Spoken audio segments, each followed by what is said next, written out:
كده ممكن اخد ساعه الصبح مع نفسي وساعه بالليل بعد ما البنات يناموا مع نفسي. هو رزق في الوقت ورزق في العمر ورزق في حاجات كتير جدا. ياما اتنصحت على الصحيان بدري كتير، بس جه الوقت ان احنا لازم نصحى فيه بدري. صباح الخير، ازيكم عاملين ايه؟ يا رب تبقوا بخير. نهار سعيد عليكم ان شاء الله. حبيت ان انا اسجل معاكم فيديو عن الصحيان بدري. طبعا كلنا بنصحى بدري وقت الدراسة، والشتاء بقى والنوم بدري وكده. حبيت اقول لكم عن فوائد الصحيان بدري. بصراحة بتحسي ان اليوم اللي هو 24 ساعة هو بقى 48 ساعة. اليوم بيطول جدا. بتحسي بالنهار، بتحسي ببركة اليوم. اي شغل انت هتفكري ان انت تعمليه بدري هيكون يعني كأنك عديتي يوم في وسط اليوم. يعني مش هتحسي ان انت انا لسه هعمل ده، لا انا هتأخر، ده انا لا. بصراحة الصحيان بدري هو مفيد جدا جدا. هتلاقي نفسك بتخلصي حاجات، ممكن تخلصي اكتر من 10 حاجات في اليوم، وتحسي ان لسه الوقت لسه فيه بركة. هتصلي وهتخرجي وهتشوفي ولادك وهتطبخي وهتجهزي حاجات لليوم التاني وهتعملي حاجات حلوة جدا. انا حبيت ما يبقاش الكلام في الموضوع يبقى كلام تقليدي، انا هروح الجيم، لا انا هنزل مش عارفة هقعد في كافيه. لا، انا حبيت ان هو اليوم الصحيان بدري لست البيت او للمرأة العاملة.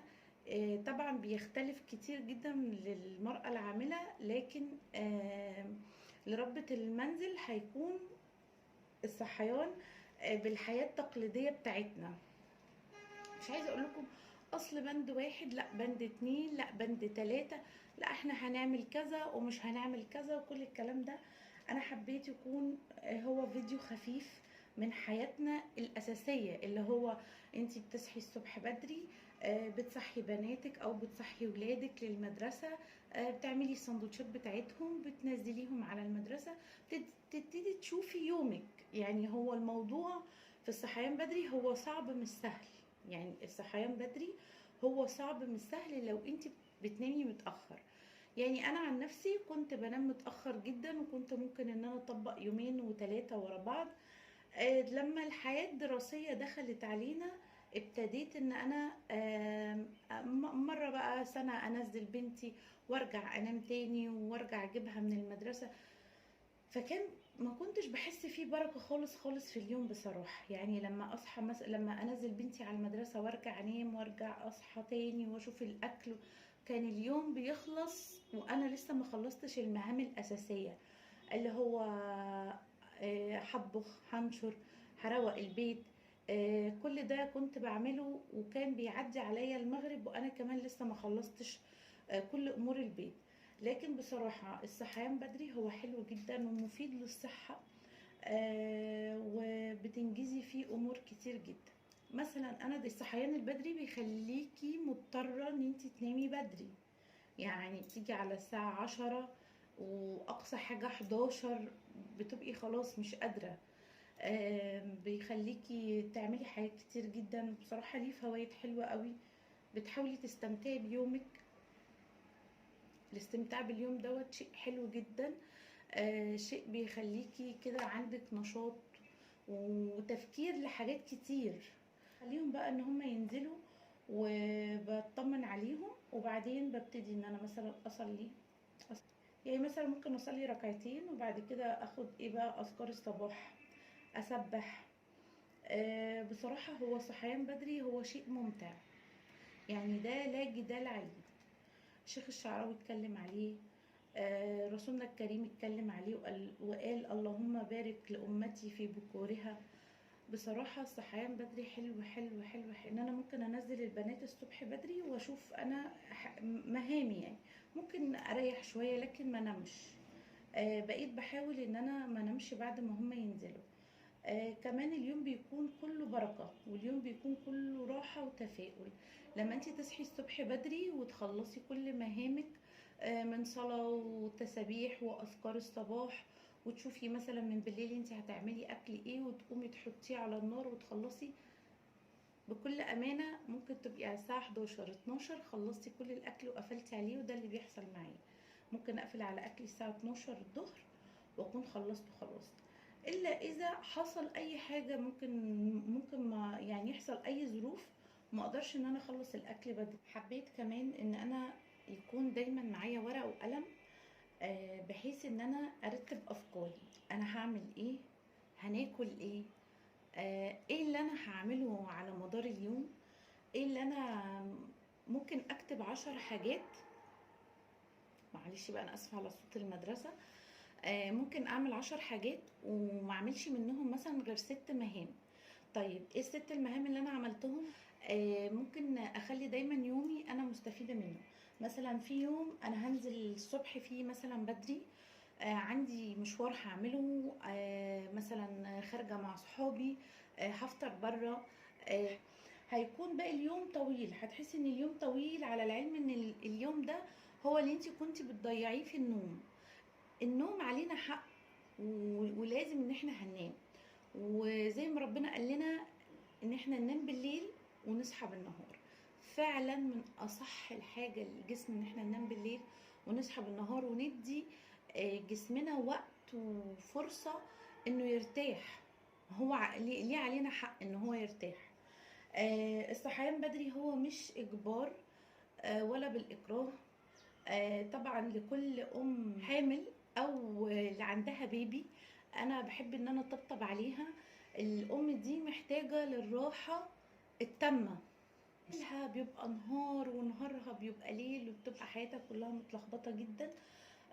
الله يكون في عونهم يا رب. طبعا انا مرحله البيبيهات دي خلاص الحمد لله بفضله ان انا عديتها الحمد لله، وبناتي كبروا. فلكل ام ربنا معاكي بجد. لكل ام لسه بترضع وعندها مرحله البيبي دي، بصراحه كل حد يقدر يطبطب عليها فهو يطبطب عليها بطريقته، بالطريقه اللي انت شايفاها صح. اذا كنت صديقه ليها، اذا كنت ام ليها، اذا كنت اخت ليها، اذا كنت زوج ليها، بصراحه هي محتاجه ان انت تطبطب عليها بكل المراحل.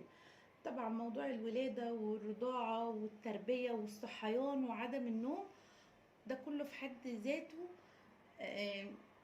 يخلي الام في ضغط نفسي غير عادي. فربنا معاهم يا رب ان شاء الله. وبعد ما تخطي مرحله الرضاعه وتخشوا في مرحله المدارس، وقتك ان شاء الله هيبتدي ان هو ينتظم. انا قلت لكم انا كنت عايزه الفيديو ده ما يكونش انا بصحى الصبح الساعه 6 انا بروح الجيم انا بنزل البنات. لا، انا ما كنتش حابه كده خالص. انا كنت حابه ان هو يكون بنصحى بدري علشان خاطر نخلص حاجات كتير في اليوم يعني.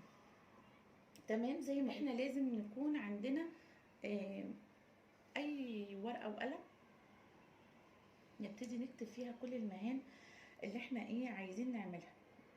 وفعلا صدق اللي قال ان ساعه البدريه منسيه. فعلا والله كل حاجه بتخلص بدري بتحسي ان اليوم بيكون فاضي، تقدري تعملي فيه حاجات كتير قوي. دي حاجه. بالنسبه للمراه العامله، هي يومها منظم اكتر من ست البيت. يومها منظم وعندها وقت وبتعرف تمشي بيتها ووقتها ازاي. وبالنسبة لترتيب مثلا بتصحى الصبح بدري وبتودي عيالها المدرسة وبتخلص شغلها وبتشتري خضارها وبترجع تطبخ، وممكن تلاقيها على الساعة 3 هي خلاص خلصت كل مهام الأكل، وبقى بيتها رايق وفاضي، وعندها يوم مخصص للترويق ويوم مخصص للغسيل وكل الكلام ده. بالنسبه ان وقت لنفسك، وده ان شاء الله يكون ليه فيديو تاني انا هتكلم فيه. انا حابه ان انا اعمل يعني سلسله فيديوهات اتكلم فيها شويه. مش حياتنا كلها هي طبيخ واكل وشرب وترويق وبس يعني. احنا اكيد لينا حياتنا الشخصيه.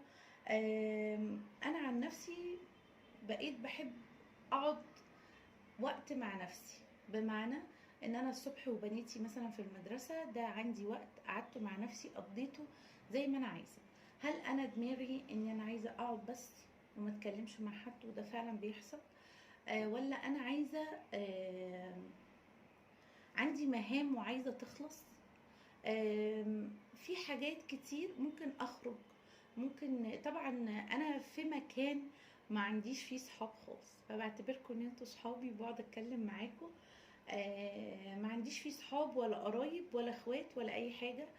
فممكن انزل الصبح اروح اقعد مثلا على البحر شويه.